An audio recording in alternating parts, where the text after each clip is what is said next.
Mon ami d'enfance et moi avons inventé une langue secrète extraterrestre quand nous avions 8 ans. 15 ans plus tard, elle lui a sauvé la vie face à des trafiquants au Brésil. Quand ma meilleure amie Maya et moi étions enfants, nous avons inventé une langue qui a changé nos vies pour toujours. Tu vois, on était obsédés par les films spatiaux, alors on se faisait des signes avec les mains à travers nos fenêtres la nuit et on inventait des mots farfelus pour tout. Zorblax voulait dire « je fais semblant d'aller bien ». Mifflin signifiait « j'ai besoin d'aide ». Purple Galaxy voulait dire « pas seul ». On l'utilisait tout le temps quand nos parents ne faisaient pas attention, surtout pour se parler en secret, mais aussi parce que ça nous faisait sentir spécial. Ma famille a déménagé à l'autre bout du pays en seconde, et on a peu à peu perdu contact. À 22 ans, on n'était plus que 2 vieilles amies. C'est vers cette période que Maya, qui ne postait jamais rien, s'est mise à publier tous les jours. Stories, publications, tout. L'une avait pour légende, les gars, j'ai rencontré un local incroyable ici au Brésil. Il me montre des coins que les touristes ne voient jamais. Et dans des circonstances normales, pour une fille normale, ça aurait été tout à fait acceptable. Mais ce n'était pas des circonstances normales, et elle n'était pas une fille normale. Elle m'avait toujours dit qu'elle ne voulait jamais quitter l'État. Une vraie New-Yorkaise dans l'âme. Les publications continuaient, plusieurs fois par jour, toujours plus enthousiastes. Je peux pas croire à quel point j'ai de la chance. Un jour, elle a écrit, parfois, j'ai l'impression de vivre ma meilleure vie Zorblax. Et là, mon estomac s'est noué. Zorblax était notre mot codé. Ça voulait dire, je fais semblant d'aller bien. Au début, j'ai voulu croire que le Brésil la rendait juste un peu bizarre. Mais cette nuit-là, je n'arrivais pas à dormir. Alors à 3 heures du matin, j'ai pris mon téléphone et j'ai stalké son compte à fond. Et c'est là que je l'ai vu. 10 places HAS Major Moon Whisper Energy est apparu dans 3 légendes différentes. Moon Whisper voulait dire, j'ai peur. Toutes ces couvertures de story en Iglite affichaient Mifflin, qui signifie, j'ai besoin d'aide. C'est là que tout a fait tilt. Quelqu'un l'obligeait à publier ses mises à jour, et elle utilisait notre langage alien d'enfance pour me dire qu'elle avait été enlevée. J'ai commencé à commenter ses publications discrètement, en essayant de lui faire comprendre que j'avais capté son message, mais je ne savais pas si elle voyait mes commentaires. Alors j'ai activé les notifications de publication pour suivre ses appels à l'aide plus efficacement. Et à chaque nouveau post, ses messages devenaient de plus en plus précis. Ça me rappelle quand on jouait aux astronautes, a-t-elle écrit sous une photo de plage. Mais on n'a jamais joué aux astronautes à la plage. Seulement à Riverside Park. J'ai l'impression d'avoir 13 ans de nouveau, disait une autre légende. Maya avait 13 ans quand je suis venu avec elle chez sa tante à Rio pour les vacances de printemps. Mes 23 autocollants Purple Galaxy me manquent, a-t-elle posté avec une photo de coucher de soleil. J'ai relu encore et encore. Purple Galaxy voulait dire, pas seul, mais pourquoi spécifier 23 ? Pourquoi mentionner des autocollants qu'on n'avait jamais collectionnés ? Puis j'ai compris. Riverside, Rio, 23. Elle essayait de me dire qu'elle se trouvait près d'un fleuve à Rio, peut-être à une adresse avec le numéro 23. J'ai pensé en parler à quelqu'un, puis j'ai réalisé que la seule preuve que j'avais, c'était une langue extraterrestre inventée par des enfants. Alors pour éviter de finir interné dans une chambre blanche, j'ai appelé la tante de Maya à Rio. Elle a reconnu ma voix immédiatement. Je lui ai dit que Maya était en danger, peut-être retenue près d'un cours d'eau. La première chose qu'elle m'a dite, c'est « je sentais que quelque chose n'allait pas, sa tante est très spirituelle, donc elle ne m'a pas prise pour une folle ». On a recherché tous les bâtiments numérotés 23 au bord de l'eau. Il n'y en avait que 3. J'ai explosé ma carte de crédit pour acheter un billet pour Rio. La tante de Maya m'a récupéré à l'aéroport, et on a visité chaque lieu. Les 2 premiers étaient des immeubles résidentiels. Le 3e, un ancien entrepôt qui avait l'air abandonné. On a appelé la police depuis la voiture et leur a dit qu'on pensait que des touristes enlevés étaient retenus à l'intérieur. Je ne sais pas s'ils nous ont cru ou s'ils ont juste décidé de vérifier, mais ils sont entrés. 20 minutes plus tard, ils ont fait sortir Maya et 4 autres jeunes femmes. Maya était très pâle et épuisée, mais elle était en vie. Je n'ai même pas eu le temps de la serrer dans mes bras, l'ambulance l'a emmenée immédiatement à l'hôpital. Mais alors qu'on suivait la voiture avec sa tante, mon téléphone a vibré. Maya avait posté encore une fois, quelques secondes plus tôt. La légende n'était qu'un mot, en notre langage secret. Le mot qui voulait dire « ce n'est pas encore fini ». J'ai fixé mon téléphone à l'arrière de la voiture de sa tante. Mes mains tremblaient. Comment avait-elle pu publier ça ? La police venait à peine de la sortir de cet entrepôt. Elle n'avait pas son téléphone sur elle. J'ai revérifié la publication. Elle venait bien de son compte. Leur indiquer que ça avait été posté 2 minutes après sa libération. Mon cerveau tournait à plein régime. Quelqu'un d'autre avait accès à son compte. Quelqu'un qui connaissait notre langue. Mais c'était impossible. On l'avait inventée quand on avait 8 ans. Personne d'autre ne la connaissait. Sa tante continuait de prier en portugais pendant qu'elle conduisait. Je ne comprenais pas les mots, mais je devinais le sens. Elle remerciait Dieu et demandait sa protection. On est arrivé à l'hôpital, mais ils ne nous ont pas laissé voir Maya tout de suite. Ils ont dit qu'elle devait être examinée. Les autres femmes sauvées étaient dans la même aile. J'ai fait les 100 pas dans la salle d'attente pendant ce qui m'a semblé une éternité. Finalement, une infirmière est sortie et a dit qu'on pouvait la voir. Maya était assise sur son lit avec une perfusion dans le bras. Elle avait l'air si frêle. Dès qu'elle m'a vu, ses yeux se sont remplis de larmes. J'ai couru vers elle pour la prendre dans mes bras. Elle m'a murmuré quelque chose à l'oreille qui m'a glacé le sang. Ils ont ma sœur. Je me suis reculé et je l'ai regardée. Maya n'avait pas de sœur. Elle était fille unique. Je la connaissais depuis qu'on avait 6 ans. Elle m'a lancé un regard qui disait « Fais comme si tu comprenais ». Alors j'ai hoché la tête. L'infirmière était encore dans la chambre en train de vérifier ses constantes. Maya n'arrêtait pas de parler de sa sœur, de combien elle s'inquiétait pour elle. L'infirmière est enfin sortie, et Maya m'a attrapé la main. « Ils écoutent » a-t-elle articulé silencieusement. J'ai regardé autour de la pièce. Elle avait l'air normale, juste une chambre d'hôpital, mais Maya a commencé à me serrer la main avec un certain rythme. 3 courts, 3 longs, 3 courts. SOS. J'ai sorti mon téléphone, ouvert l'appli Note, tapé « Que se passe-t-il » et je lui ai montré. Elle a pris mon téléphone et a tapé « Le type qui m'a enlevé a des gens partout. Personnel hospitalier, police. Il nous a laissé être sauvés exprès. » Mon estomac s'est retourné. J'ai tapé « Pourquoi ?» Elle a écrit longuement. Il dirige un réseau de traite, utilise des touristes. Quand la police se rapproche trop, il organise une fausse opération de sauvetage. Ça donne l'impression qu'ils ont libéré tout le monde. Mais en réalité, il garde certaines filles cachées. Il s'en sert pour contrôler celles qui ont été libérées. J'avais la nausée. Maya continuait de taper. Il détient ma colocataire de l'entrepôt. Il a dit que si je dis quoi que ce soit de vrai à la police, il la tuera. Il a dit que je devais revenir vers lui dans 48 heures, sinon elle mourra. J'avais envie de hurler. On venait juste de la sauver, et maintenant elle devait y retourner? Maya tapa encore. Il connaît notre langage. Il a tous mes mots de passe de réseaux sociaux. Il a surveillé mes publications pendant des mois avant de m'enlever. Ça expliquait le post Blayoche. Ce type était intelligent. Trop intelligent. Maya effaça tout ce qu'elle avait tapé et me rendit mon téléphone. Puis elle dit à voix haute qu'elle était fatiguée et avait besoin de se reposer. J'ai compris le message. On ne pouvait pas parler librement ici. Je lui ai dit que je reviendrais demain et je suis parti avec sa tante. Dans la voiture, j'essayais d'assimiler tout ça. Ce n'était pas fini. Loin de là. Un malade avait la colocataire de Maya et s'en servait comme levier. Maya avait 48 heures avant de devoir retourner vers lui, et il avait des gens à l'hôpital et dans la police. On ne pouvait faire confiance à personne. J'ai demandé à la tante de Maya de me déposer à mon hôtel. J'avais besoin de réfléchir. Mais en entrant dans ma chambre, j'ai senti que quelque chose clochait. Ma valise était déplacée, à peine, mais je l'ai remarqué. Quelqu'un était venu ici. J'ai tout vérifié, mais rien ne manquait. Ce qui était presque pire. Ils voulaient que je sache qu'ils étaient passés. J'ai verrouillé la porte à double tour et mis une chaise sous la poignée. Puis je me suis assise sur le lit, tentant de comprendre quoi faire. Il nous restait moins de 2 jours pour sauver la colocataire de Maya et arrêter ce type, mais on ne pouvait pas aller voir la police. On ne pouvait pas faire confiance à l'hôpital.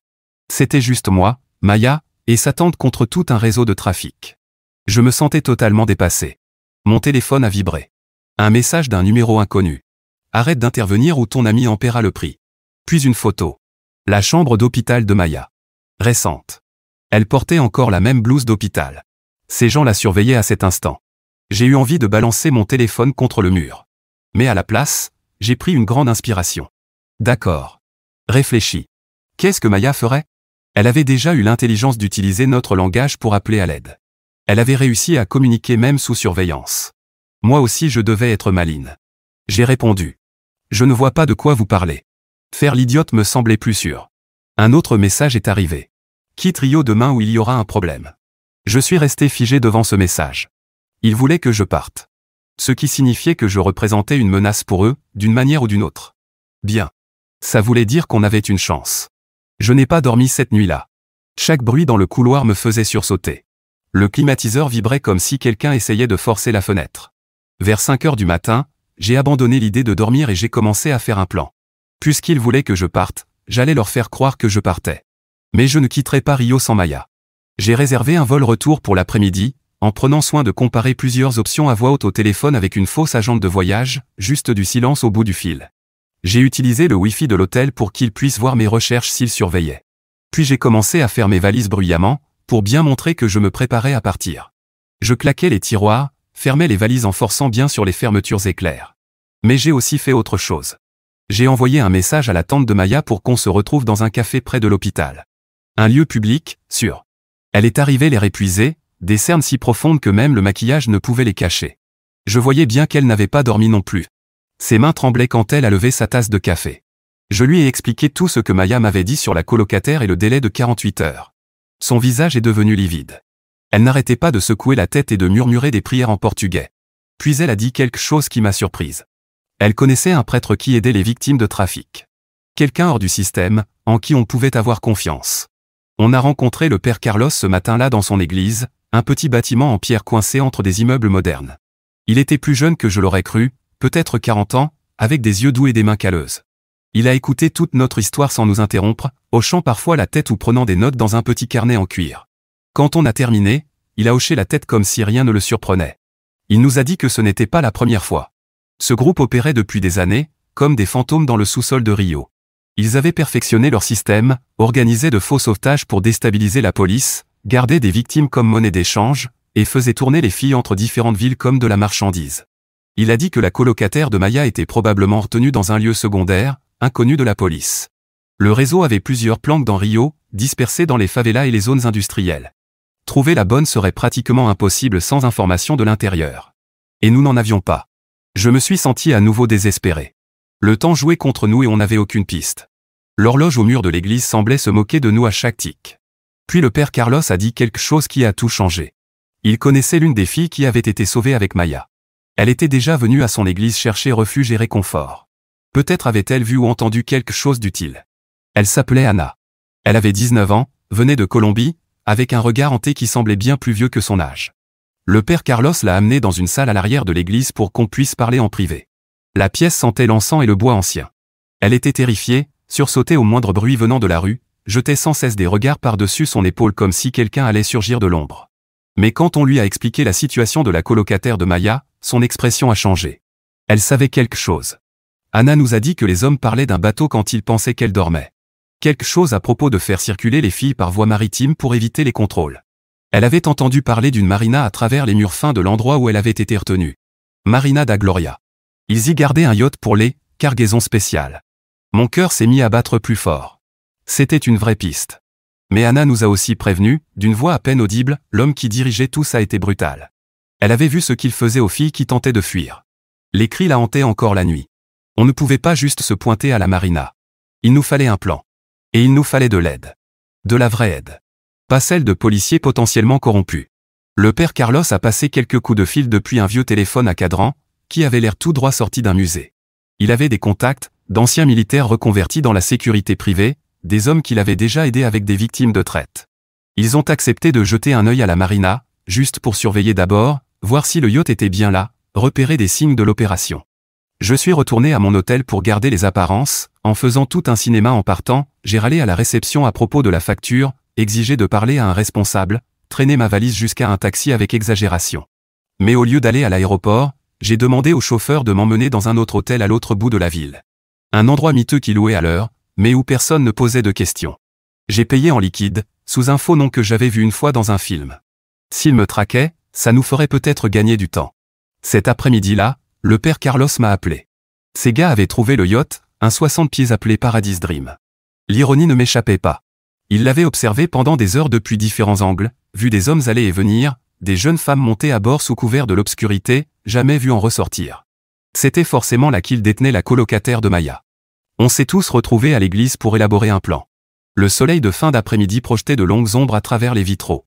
Les contacts du père Carlos, deux types nommés Raphaël et Diego, nous ont exposé la situation. Raphaël était grand et mince, l'allure militaire. Diego, plus petit et trapu, avec des cicatrices qui en disaient long sur un passé violent. Le yacht était dans une zone sécurisée de la marina, garde à l'entrée, contrôle d'identité, caméra partout. Entrer serait difficile. Sortir avec un otage, encore plus. Mais on n'avait pas le choix. Le temps pressait. Maya avait moins de 24 heures avant son ultimatum. Si on ne récupérait pas sa colocataire, elle devrait retourner entre les mains de ces monstres. Il en était hors de question. Pas sous ma garde. Raphaël a eu une idée. La marina possédait un restaurant avec vue sur les quais. Accès public. On pouvait s'y rendre, observer le yacht, peut-être trouver un moyen d'approcher par l'eau. C'était risqué, mais mieux que de tenter une attaque frontale façon film d'action. Ce soir-là, j'ai enfilé ma plus belle robe, une petite robe noire que j'avais emportée pour un dîner chic, qui semblait désormais appartenir à une autre vie, et je suis allé au restaurant de la Marina avec Diego. On a fait semblant d'être un couple en rendez-vous, obtenu une table près de la fenêtre, avec vue directe sur le yacht. Le maître d'hôtel était méfiant, mais un bon pourboire a suffi à le détendre. Je voyais des hommes sur le pont. Des costauds. Sécurité. Le bateau brillait comme un sapin de Noël. Impossible de s'approcher sans se faire repérer. Puis j'ai remarqué quelque chose. Toutes les heures environ, les gardes entraient à l'intérieur, probablement pour changer de poste ou faire une pause. Pendant environ 10 minutes, le pont restait vide. C'était peu, mais c'était déjà quelque chose. J'ai envoyé un message à Raphaël en faisant semblant de faire défiler Instagram. Il m'a répondu que ça pouvait suffire. Le plan était dingue. Attendre le changement de garde. Raphaël approcherait par l'eau dans une petite embarcation. Monter à bord du yacht pendant la fenêtre de 10 minutes. Trouver les filles. Les faire sortir avant que quelqu'un ne s'en rende compte. Trop de choses pouvaient mal tourner, mais on n'avait plus d'options. On a décidé d'agir cette nuit-là. Attendre plus longtemps, c'était risquer qu'il déplace les filles. Je voulais accompagner Raphaël, mais tout le monde a voté contre. Ils ont dit que je serais un fardeau. Ils avaient probablement raison. Je ne savais ni me battre ni manier une arme. Ma mission, rester à l'église avec le père Carlos et la tante de Maya. Ce furent les heures les plus longues de ma vie. On était assis dans le bureau de l'église, à prier et à vérifier nos téléphones toutes les 2 minutes. L'horloge ancienne sur le mur faisait un bruit de tic-tac si fort qu'on aurait cru un compte à rebours. Raphaël devait envoyer un message dès qu'ils avaient trouvé les filles. Minuit est passé. Rien. Minuit 30, toujours rien. Je commençais à paniquer. Enfin, à 1h du matin, mon téléphone a vibré. Mais ce n'était pas Raphaël. C'était encore ce numéro inconnu. Bien essayé. Ton ami à 6h pour revenir ou sa colocataire meurt. Mon cœur s'est effondré. Ils savaient. D'une manière ou d'une autre, ils étaient au courant de notre tentative. 2 minutes plus tard, Raphaël a appelé. Ils étaient montés à bord du yacht, mais il était vide. Pas de filles. Pas de garde. Rien. Juste une odeur persistante de parfum et de peur. C'était un piège. Ou peut-être qu'ils avaient déplacé tout le monde dès qu'ils avaient senti qu'on approchait. Dans tous les cas, on avait échoué. Je me sentais mal. On avait empiré les choses. Désormais, ils savaient qu'on agissait contre eux. Ils allaient redoubler de prudence. Peut-être même blesser la colocataire de Maya pour faire passer un message. J'avais envie de hurler. Le père Carlos a essayé de me réconforter, mais j'étais inconsolable. Puis la tante de Maya a dit quelque chose qui m'a fait réfléchir. Elle a demandé pourquoi il donnait encore 6 heures à Maya. Pourquoi ne pas exécuter la menace tout de suite? Pourquoi un nouveau délai? Ça n'avait aucun sens, sauf s'ils avaient besoin de Maya pour quelque chose. Quelque chose de précis. J'ai rappelé Raphaël, lui ai demandé de me décrire le yacht en détail. Il m'a dit qu'il semblait habiter, de la nourriture dans la cuisine, des vêtements dans les cabines, mais que quelque chose clochait. Trop propre. Comme si on avait tout rangé à la hâte. Et il avait trouvé quelque chose d'étrange. Une pile de visas touristiques, tous pour de jeunes femmes, tous avec des dates de départ dans les jours à venir. C'est là que tout s'est éclairé. Ils ne faisaient pas que trafiquer les filles. Ils les faisaient sortir du pays. Et ils avaient besoin de Maya pour rendre tout ça crédible. Elle était américaine. Casier vierge. Parfaitement présentable pour voyager avec un groupe d'amis. Voilà pourquoi ils ne pouvaient pas simplement utiliser la colocataire comme moyen de pression. Ils avaient besoin de Maya, coopérative. Ça changeait tout. Si on avait raison, ils devraient se montrer tôt ou tard. Les aéroports ont des contrôles de sécurité. Des listes de passagers. Ils devraient utiliser de vraies identités. On avait enfin un levier. Mais on ne savait toujours pas où ils détenaient les filles maintenant. La tante de Maya s'est souvenue d'un détail. Quand Maya avait disparu, elle avait tenté de localiser son téléphone. Il avait émis des signaux à plusieurs endroits dans Rio avant de s'éteindre. L'un d'eux était près de l'ancien quartier portuaire, une zone pleine d'entrepôts et de bâtiments industriels, comme celui où on avait trouvé Maya. C'était mince, mais c'était tout ce qu'on avait. Raphaël et Diego ont accepté d'aller voir. Mais cette fois, on serait plus malin. Pas d'action précipitée. Juste de la reconnaissance. Voir s'il y avait quelqu'un. Faire un vrai plan. Je ne pouvais pas rester à attendre encore une fois. Je les ai convaincus de me laisser venir, pas jusqu'à l'entrepôt, mais pas loin. Je resterais dans la voiture avec la tante de Maya. Si quelque chose tournait mal, on serait là, au moins comme témoin. Le quartier portuaire de nuit était sinistre à souhait. Rue déserte, lampadaires cassés projetant des flaques d'obscurité, le genre d'endroit où il se passe des choses horribles et où personne ne pose de questions. Raphaël et Diego sont partis à pied en éclaireur. On s'est garé à quelques rues et on a attendu. 20 minutes plus tard, message de Raphaël. Trouver quelque chose. Plusieurs gardes. Ça semble actif. Mon cœur s'est emballé. C'était peut-être ça. Mais on ne pouvait pas foncer tête baissée, pas avec des gardes armés. Il nous fallait de l'aide. De la vraie. C'est là que j'ai fait quelque chose de soit très intelligent, soit totalement stupide.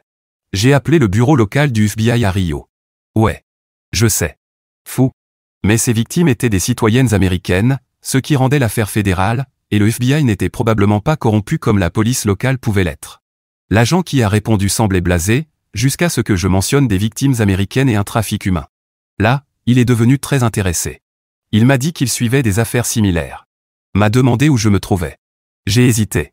Et si je faisais une erreur? Et si les trafiquants avaient aussi des contacts au sein du FBI? Mais on n'avait plus le temps. Maya avait 3 heures avant l'échéance. Sa colocataire mourrait si on ne faisait rien. Alors je leur ai donné l'adresse, parlé de l'entrepôt, des gardes, de toute la situation. L'agent m'a dit de ne pas bouger. Ils allaient s'en occuper. Mais il a aussi dit quelque chose qui m'a inquiété, nous devons coordonner avec les autorités locales. Cela pourrait prendre quelques heures à mettre en place correctement. Je lui ai expliqué qu'on n'avait pas quelques heures. Des vies étaient en jeu. Il a dit qu'il comprenait, mais qu'il y avait des protocoles. Les opérations internationales exigeaient des autorisations, des papiers, une coordination. J'avais envie de hurler. Pendant qu'il remplissait des formulaires, la coloc de Maya pouvait mourir. Mais protester ne servirait à rien. Je l'ai remercié et j'ai raccroché. Puis j'ai passé un autre appel. Cette fois à l'agent William Chen, le représentant du FBI que j'avais rencontré à l'ambassade quelques semaines plus tôt, quand j'avais tenté de signaler la disparition de Maya. Il m'avait donné sa carte, m'avait dit d'appeler si quelque chose évoluait. Eh bien, ça, c'était clairement une évolution. Chen a répondu dès la 2e sonnerie, malgré l'heure tardive. Quand je lui ai expliqué la situation, son ton a complètement changé.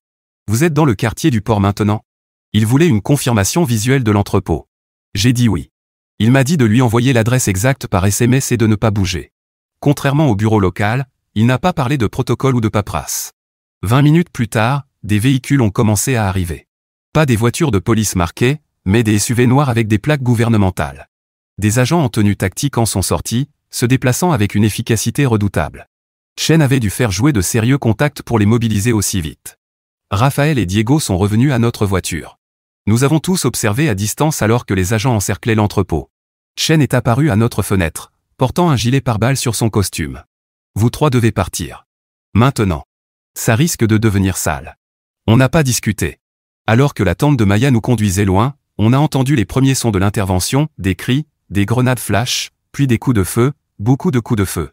J'ai attrapé la main de la tante de Maya, et nous avons prié. Ça devait marcher. Il le fallait. Nous sommes allés attendre à l'église du Père Carlos. Il était encore debout, en train de prier dans le sanctuaire. Nous l'avons rejoint, assis sur les bancs en bois alors que les sirènes hurlaient au loin. 1 heure passa, puis 2. Enfin, mon téléphone sonna. C'était Chen. On les a. 12 femmes, toutes vivantes, dont une américaine correspondant à la description de la colocataire de Maya. J'ai failli m'effondrer de soulagement, mais Chen n'avait pas fini. On a aussi arrêté Roberto Silva. Il était là, en train d'essayer de déplacer les filles avant l'aube. Silva. Ce nom ne me disait rien à ce moment-là, mais il allait bientôt s'imprimer dans ma mémoire. Le monstre derrière tout ça. Au bâtiment du FBI, c'était le chaos. Des agents couraient dans tous les sens, les téléphones sonnaient, des gens hurlaient en anglais et en portugais. Ils nous ont installés dans une salle de réunion, nous disant que quelqu'un viendrait nous voir bientôt. Par la fenêtre, j'ai vu les femmes secourues. Elles semblaient en état de choc, enveloppées dans des couvertures, certaines pleuraient, d'autres restaient figées, le regard vide. Puis je l'ai vue. Une fille blonde, à peu près de l'âge de Maya, aidée par 2 agents.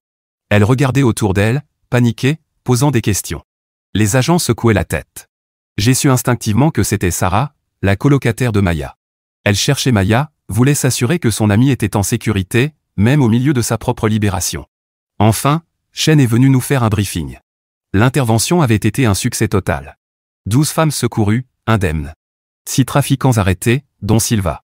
Ils avaient aussi saisi des ordinateurs, téléphones, documents, des preuves qui allaient permettre de démanteler tout le réseau. Silva était dans notre radar depuis des mois, a expliqué Chen. On savait qu'il était impliqué dans le trafic, mais on n'avait aucune preuve.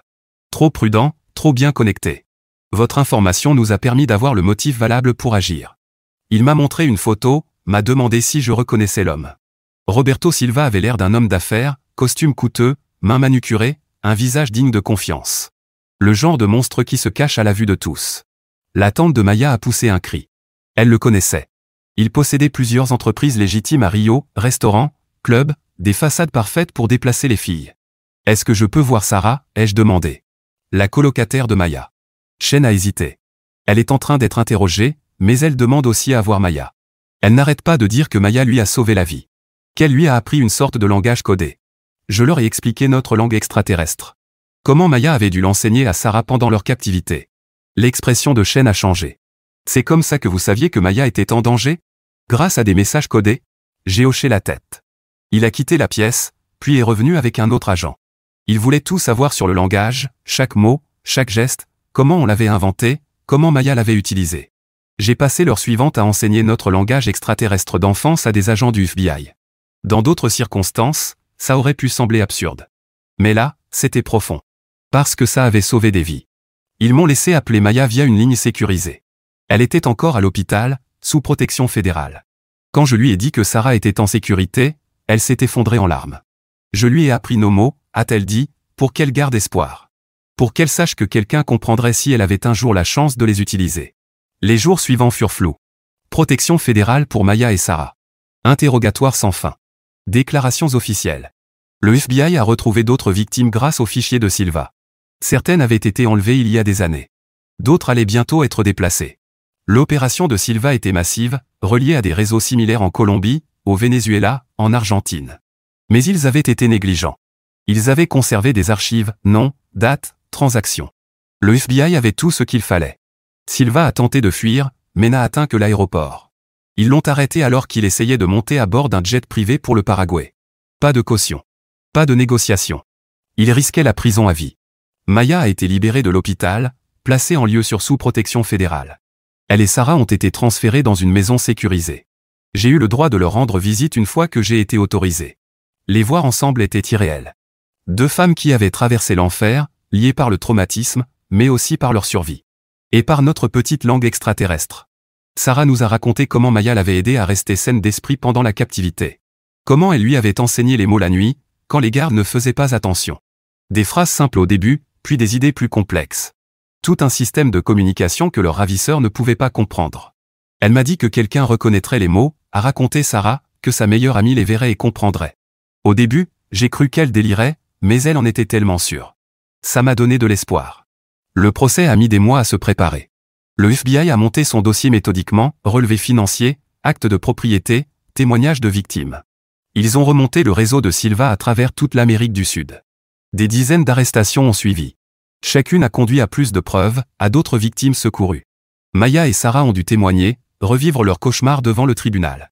J'étais là chaque jour, les regardant faire preuve d'un courage immense, raconter leur histoire sans trembler, veillant à ce que le jury comprenne exactement ce que Silva leur avait fait subir. Les avocats de Silva ont tout tenté, ils ont prétendu que les femmes étaient consentantes, que tout était volontaire, que Maya et Sarah mentaient pour attirer l'attention ou gagner de l'argent. Mais les preuves étaient accablantes. Et Maya et Sarah avaient quelque chose que Silva n'avait pas prévu, elles s'étaient l'une l'autre. Elles avaient des preuves. Et elles avaient notre langage secret. J'ai moi aussi témoigné, expliquant comment j'avais reconnu les messages codés de Maya, comment nous avions inventé ce langage quand nous étions enfants, comment elle s'en était servie pour appeler à l'aide, et comment elle l'avait ensuite enseigné à Sarah. Le jury était fasciné. Certains membres étaient visiblement émus. La défense a essayé de balayer tout ça comme une simple coïncidence, affirmant qu'on interprétait à tort des mots aléatoires. Mais quand Maya et Sarah ont fait la démonstration du langage à la cour, montrant à quel point il était complexe et cohérent, leur argument s'est effondré. Il a fallu moins de 2 heures au jury pour rendre son verdict, coupable sur tous les chefs d'accusation. Silva a été condamné à la prison à perpétuité sans possibilité de libération. Son réseau a été démantelé. C'est bien saisi. Ses comptes gelés. Le FBI a estimé qu'ils avaient sauvé plus de 100 femmes d'un avenir dans le trafic humain. C'était une victoire immense.